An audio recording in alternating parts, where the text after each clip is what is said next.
There are those who have researched everything from ancient texts to local folklore, who believe the creatures that exist in fairy tales may not have been solely the creation of the mind or clever imaginings.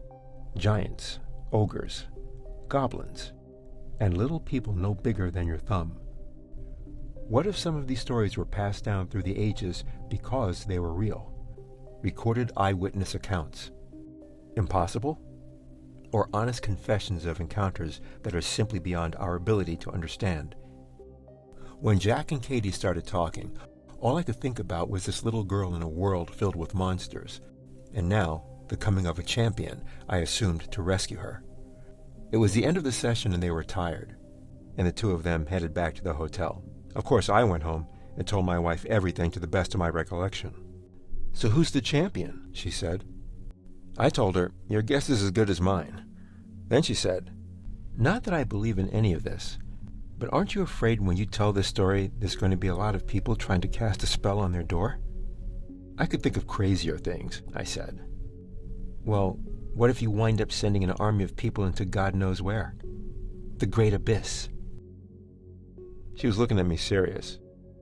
Okay, that was crazier, but it got me thinking. The way Katie made it sound, the wizard's plan was more of a trap than a mode of general transportation. It seemed like it was designed specifically for her, not to create an invasion of total strangers. What are you trying to do? Give me nightmares? The next day, they came into the studio looking fresh and ready to go. I offered them coffee. "So who's the champion? You left me with that cliffhanger." Jack waved to Katie. "You take it. It's too early. I'll have cream, no sugar." I watched Katie take a deep breath, gather her thoughts. "You know how there's a reality here? Like, this is our reality. People have all kinds of ideas about everything. What's good, what's bad, right, wrong, what to watch on TV, you name it. At the end of the day, we all just agree to disagree."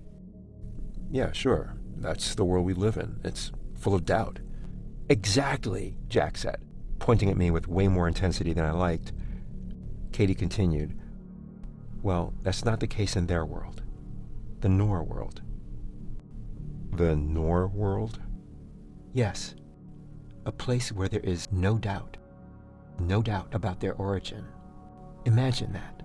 A place where every living creature knows there's a creator, and the battle between good and evil rages precisely because they either stand with him or against him." I sat there staring. "You mean people who know God and stand against God at the same time? That's crazy." Katie just looked at me. "You do know Cain killed Abel, right? Cain knew God, and he still killed his brother." "Okay, Cain and Abel. Yeah, but how does this other world know about God? How is there no doubt?" "You know those creatures I said are real and have power? The most powerful among them are angelic and demonic beings that are sent to try to sway the balance of power." Now I was just staring. "You mean real angels and demons out in the open?" "Not only do angels and demons appear in the Nor world for all to see, they are signs of conflict, signs of war, and no one wants anything to do with them, except those who tip the scale." Again, they were looking at me to see how I was taking it. Angels and demons walking around. I can see how that can make an impression. "So, while you were there, did you ever see one? Ever see an angel?" Katie nodded slowly. "Yes," she said. "He was my champion." Jack saw my surprise. "Yeah, she was friends with a real live angel. Now that's crazy." "Welcome to the party," he said, and Katie continued. "The fairy had said she would kill the wizard if she could, and he said he could produce something even better. What, something that could definitely kill him? Why would he say that?" "The wizard had a death wish?" I had no clue. "Remember I said there were rules, even for them? Think of it like a chess game. He had made his move and captured me. He was waiting for the counter move." I looked at her. The countermove? By who? By God. They have no doubt, remember? A wizard who knew he had angered God would expect a powerful and even life-threatening response. Of course. Huh. The plagues, locusts, the angel of death, the wrath of God. Suddenly a suicidal wizard looked like a good guess. Katie kept going. At the time, even the fairy didn't get it, and fairies aren't stupid. I remember looking at her. She was fluttering over the stone bear when there was a loud crash, and I looked behind me, just as the huge wooden doors flung open and the big ogre slid across the floor on his face. He was still clutching his axe and came to a stop, barely conscious. Then another ogre, this one thick like a bull. The beast flew through the air, then slammed to the ground, knocked senseless. It was like the two of them had been shot out of a cannon. I was still wondering what had happened when I saw the large figure standing in the doorway, hooded and wearing a cloak. This was what the wizard was waiting for. God's response. He entered slowly like a lion in his den, calm and menacing. I had my back to the wizard when I heard him call out, "Speak of the angel!" He said it with excitement, like they were old friends. The angel came into the light. There were no wings or anything. He looked more like a soldier, but had that angelic presence about him. With a gust of wind, the hood fell to his shoulders, and suddenly I could see his face and flowing hair. A face of strength. I could see the power in his eyes. His gaze had the intensity of a hawk. And all of that power was coming straight toward me. I staggered back, trying to catch my breath, when all of a sudden, the fear went away. Completely. Just like that. I want to say it was a voice, but it was more like a feeling that said, "Fear not." And instantly, I knew the angel was there for me. And for the first time since I stepped into that world, I wasn't afraid. When he stopped, he was close enough that I could touch him, but I didn't dare. He stood there draped in his long gray cloak, looking down and said, "I am Stadia. Are you all right?" The name of the angel had power. His words had power. Looking up at him, I could barely respond. And that's when the wizard lost it. When he heard the name of the angel, he yelled, "Where is the archangel? Where is Michael?" Even though the wizard was unhinged and his voice was echoing all around me, the angel kept smiling down at me, totally ignoring the wizard. Are you deaf? The same wizard that had turned the bear to stone and was now angrier than ever. It was a serious gangster move. Okay, I have to pause because this idea has perplexed me for years. Jack raised his coffee. "I was the one who thought of it," he said. Apparently, everything that happened to us was the wizard's plan B. His original plan involved the Archangel Michael, the one who defeated angels and cast them down to earth, the leader of God's army. Once again, all I could do was stare at her. Okay, he's a stupid wizard with a death wish. I can't imagine what he was thinking, but it goes to show, the only thing that matched the wizard's power was his arrogance. He was still yelling while the angel ignored him. That must have been something. Wish I could have been there, Jack said, smiling a little. I looked at him when he said it. "Hey, where do you come in?" "We're getting to that," he said, with a wave of his hand, and winked like, "Wait till you see." And Katie continued. When the angel looked at the wizard, this was clearly a showdown. Everyone pulled back. The wizard was so enraged, he looked like he would explode. He was crouched forward with his hands gripping the arms of the throne, his face trembling, eyes blood red and glaring down. "Where is Michael?" The angel stood at a distance and looked up, like he had just noticed the wizard for the first time. He looked like he was staring down the barrel of a toy gun in the hands of a squirrel, completely unemotional. "The archangel is about his business, which is no concern of yours." He said it plain and unafraid. Another gangster move. All eyes turned to the wizard, who sat on the throne, sneering down. "This is not my first encounter with your kind," he said. Everyone watched as the wizard's face slowly and surprisingly went back to normal. He sat back once again, looking totally composed, with that wicked smile, like his insane outburst meant nothing, which was even more frightening to me. Then he said, "While you are obviously not the one I require, you may still be of use to me. You might even provide good sport." It was then that the fairy flew to the angel, sparkling in the air directly in front of his face. I couldn't hear what she was saying, but I saw her dart aside, pointing to the stone statue of the bear, then pointing to the wizard. When she was done, she folded her arms, looking back and forth to see what would happen. Suddenly, the roles were reversed. The wizard sat there calm and smug, while the angel was clearly angered by what the fairy had said. "Is this true? Did you turn this creature to stone?" The wizard looked at the statue, smiling in admiration. "I like my subjects a little more soft-spoken," he said. "Return the bear," the angel demanded, and locked eyes with the wizard. "Yes, return him, you ugly toad," Kitch said, then darted behind the angel just to be safe. Those who were watching backed away, including the goblin at the wizard's feet. Gelzuin sat there staring at this emissary of God, sizing him up, assessing anything he could see that would give some indication of his power.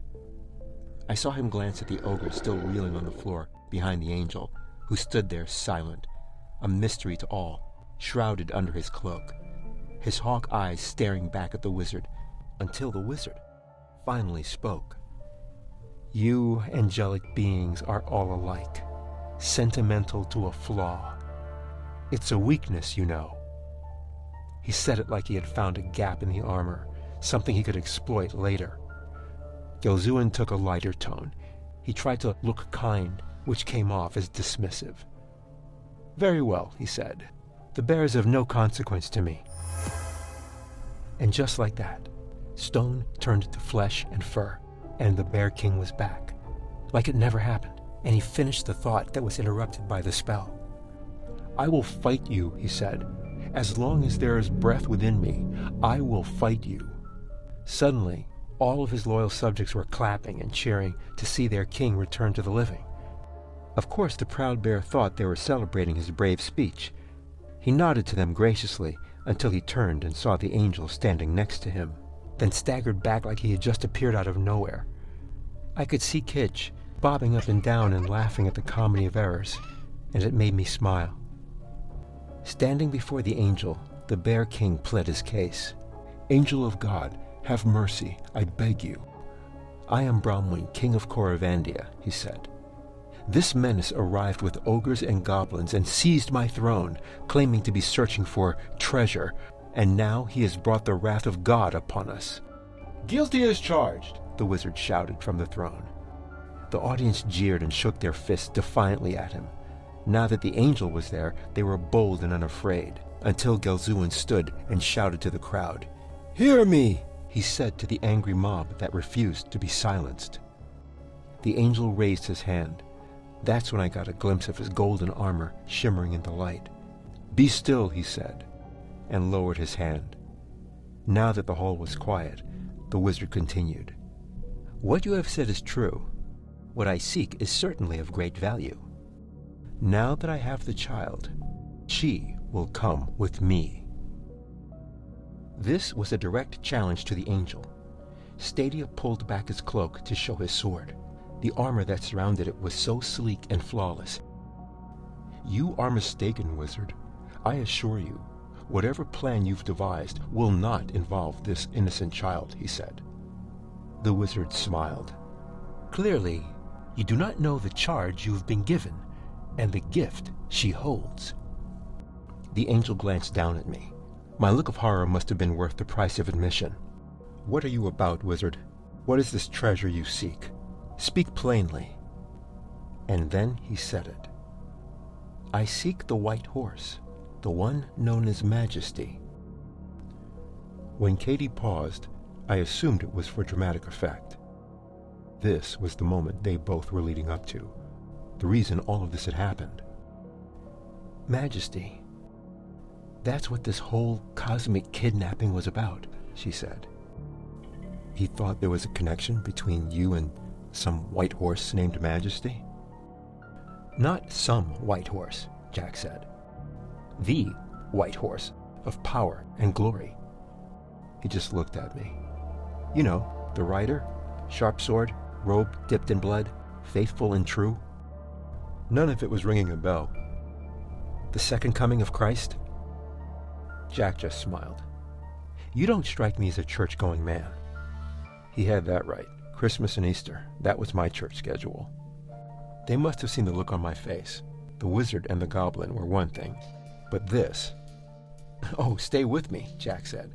We're coming to the good part. I don't know how many worlds God created, but Earth and their world share a history with the same players. Both were created by the same God. Both were tempted by the same deceiving angel of light. For our world, the temptation was the knowledge of good and evil. For the Nor world, it was the knowledge of sorcery and the thirst for power, creating a race of evil wizards. And in their ancient texts, just like ours, God returns to make things right. And on that day, all of their powers will be removed, and they know it. Why? Why would he take their powers? Because it was never theirs to begin with, Katie said, and they never had the wisdom to use it. It's a lot, I know. I was thinking, someone turn off the hose. I'm good. But she wasn't done. Majesty is hardly ever mentioned in our world. In theirs, the white horse is above the judges and far more mysterious. Its name is legendary, as well as God's love for the creature. And so, Jack said, not knowing when that return would be, they came up with a plan. Capture the white horse, and God will not come against us. We have control of our fate, as long as we have majesty. Oh, a power play. That's quite a gamble. I looked at Katie. But what does all of that have to do with you? That's what I said. When he started talking about the white horse, with everything I had been through, I was stunned.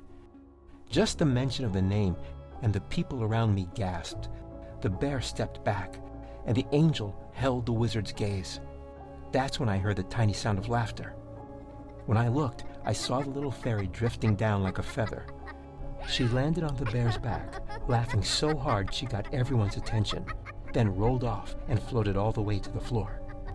I found myself drawn to her and knelt down as she came to rest in front of me. "What's so funny?" I said. She finally caught her breath, looked up, and spoke loud enough for the wizard to hear.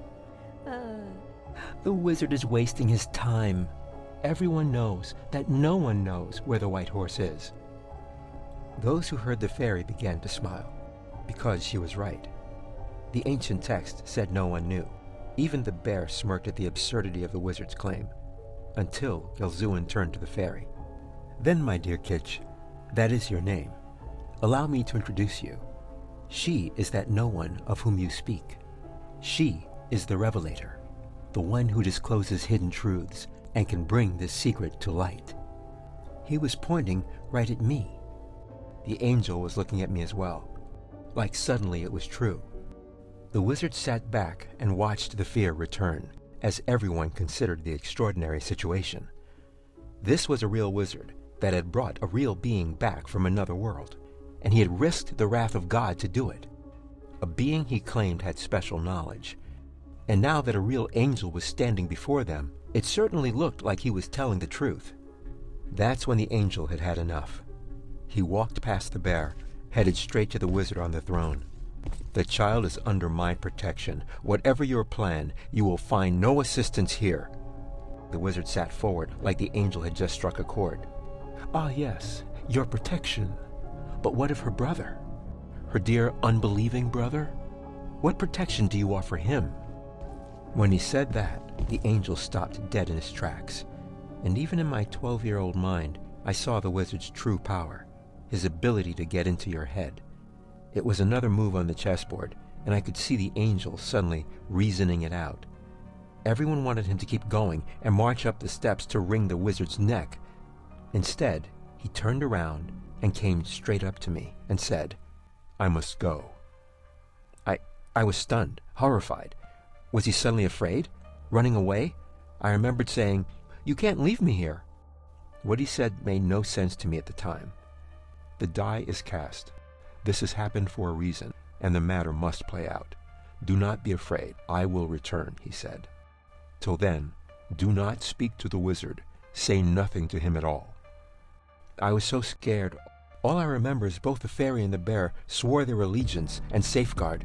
Then just like that, he was gone. Wow, he just left you. Katie looked at me with some resolve and the benefit of hindsight. Looking back, she said, he had to leave. Then she gestured to her brother. I looked over at Jack, who was rubbing his hands together like, okay, are you ready? There was something else in my room I didn't tell you about. I thought, like goblins weren't enough. So when I was 10, my dad built this play table in the corner of my room. Originally it was for my train set. He put a lot of money into it. Miniature trees, houses, rolling hills, tunnels. It was very cool. A lot of good memories. But by the time all this happened, the trains were dusty and everything was covered with junk. With all my attention turned to magic, I decided to repurpose it. I pulled up the tracks, redid the landscape, and built a miniature castle with a kit I found online. I even bought a small water pump that would cycle water down in little falls into a tiny moat around the castle. I lit it with a black light, and in the dark, it was sick. Katie added, it did look pretty cool. I called it Bathenoir, after a real medieval castle. It meant refuge. Anyway, when I got tired of trying to do spells that never worked, I would go to the castle and play, pretend I was a real wizard with powers.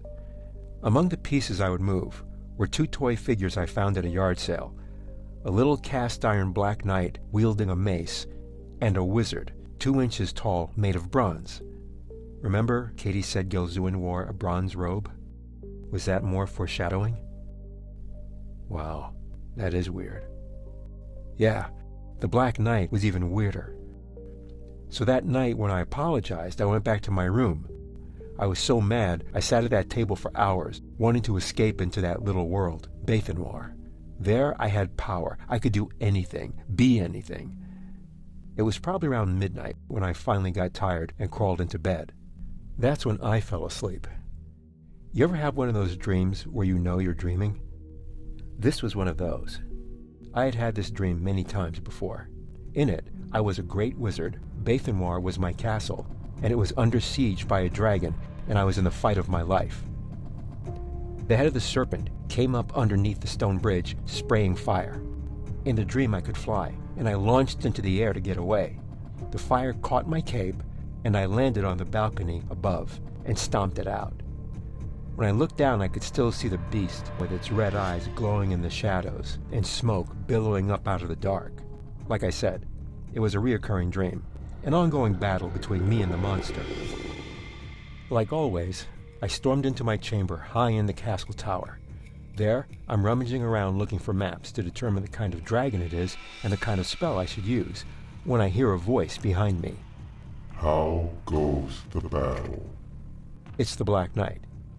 A suit of armor, 7 feet tall, standing in the shadows with his grim mace. I never see his face, though, because his visor is always down, just like the toy. So I'm talking about the dragon over my shoulder while I'm looking for maps. That's when I turn around to show him my cape, and that's when the dream was interrupted. For the first time, I turn and run into something so hard, I bounce off and fall to the floor. I remember thinking, that's not supposed to happen. When I looked up, I saw this tall figure in a long gray cloak staring down at me. He just appeared out of nowhere. Katie's angel. Jack nodded. Stadia. He was perfectly covered except for those gold armor-plated boots that came to a point. They were pretty cool. And those intense hawk eyes.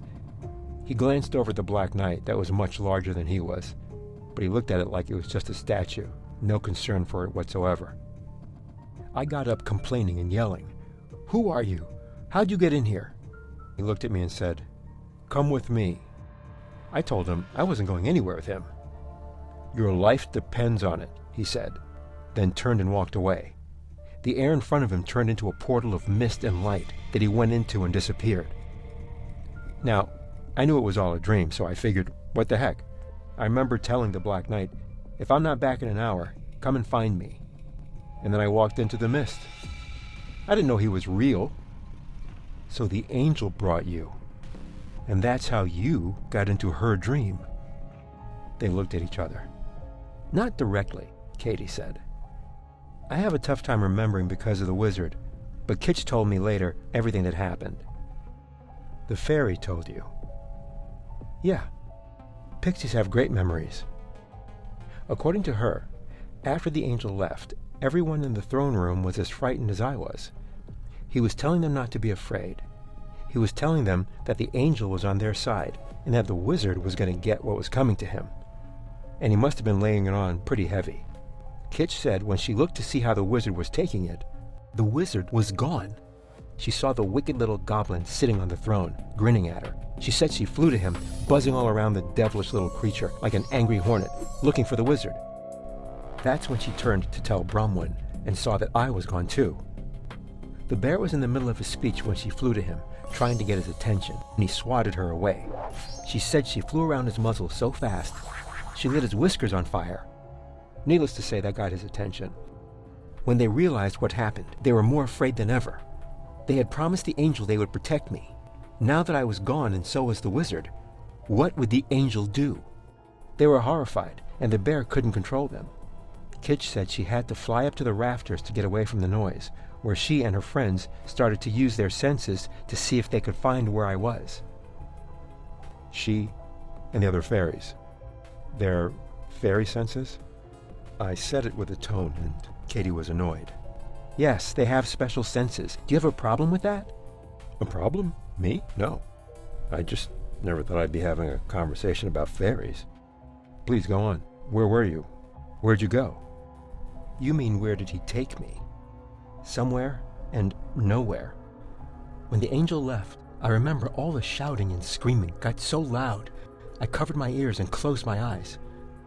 A second later, the noise was gone, and when I uncovered my ears, I heard the sound of birds chirping. I tried to open my eyes, but the sun was so bright I had to squint.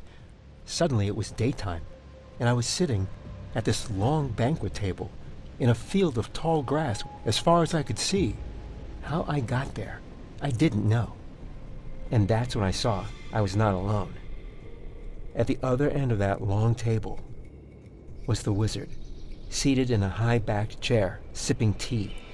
And between us was every kind of food imaginable. He was smiling, doing his best to look friendly. And he did this little wave like he was happy to see me, and this was all somehow just a chance meeting. Hello. And that's when I remembered. Do not speak to the wizard. Say nothing to him at all. That's what the angel had said when I was back in the throne room and I had the bear and the fairy to watch out for me. But the wizard had changed all of that in the blink of an eye. Somehow he had snatched me away with ease, and now no one knew where I was.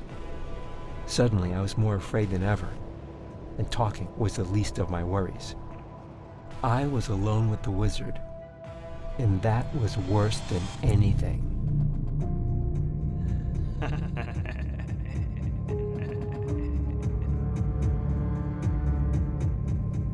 Watch for episode 4, The Wizard's Apprentice. If you like these stories, you can experience the entire adventure with Majesty, the Sorcerer and the Saint, a Kindle ebook. Once again, thank you for listening.